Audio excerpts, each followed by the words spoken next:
je vais vous démontrer comment fabriquer une loupe magique. C'est-à-dire, lorsqu'on prend la loupe et on la déplace par-dessus l'objet, on voit que ça dévoile une autre image cachée dessous.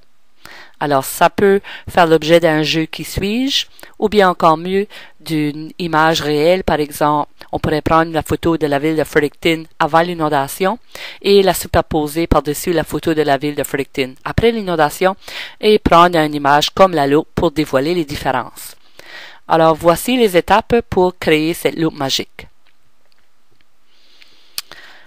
Alors, tout d'abord, on va construire notre loupe.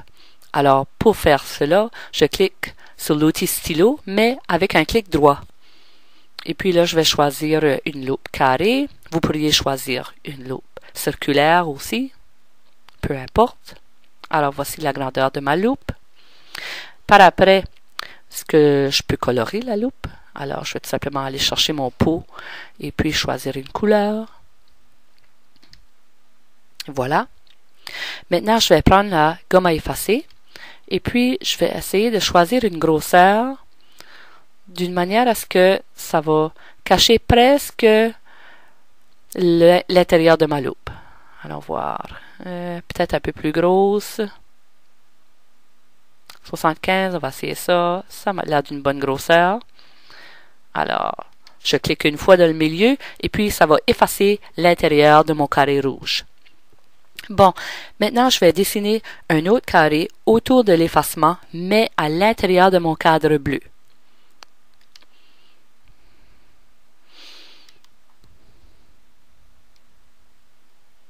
Oh, désolé, on recommence cette partie-là. J'avais oublié de sélectionner mon objet carré. Et voilà. Bon, alors j'ai dessiné un deuxième carré.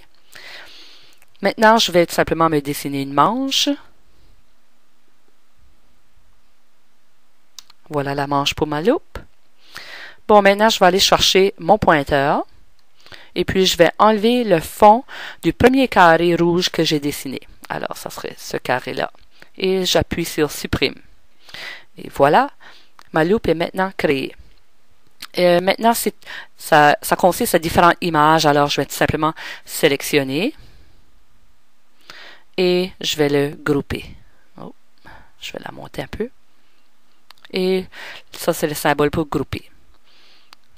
Alors, si j'essaye, tout se déplace dans un morceau. Alors, voilà, ma loupe est créée.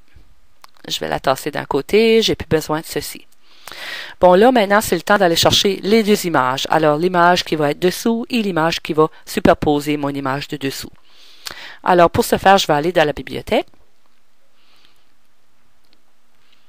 Et puis, dans les images, je vais tout simplement aller prendre un drapeau.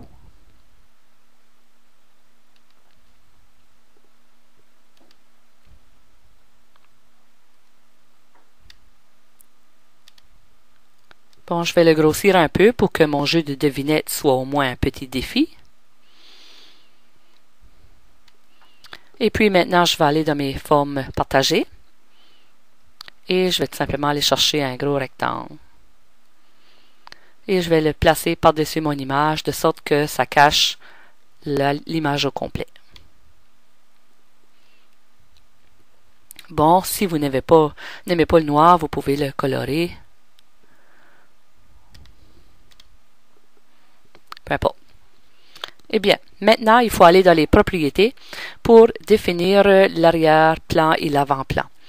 Alors, si je clique sur l'objet qui cache ici deux fois, je vais avoir les propriétés d'afficher. Alors, je vais commencer par cliquer sur le bouton rouge ici qui va mettre l'objet à l'arrière-plan. Parfait. Et maintenant, je clique sur le bouton des propriétés et je vais aller choisir dans Apparence la couche du haut.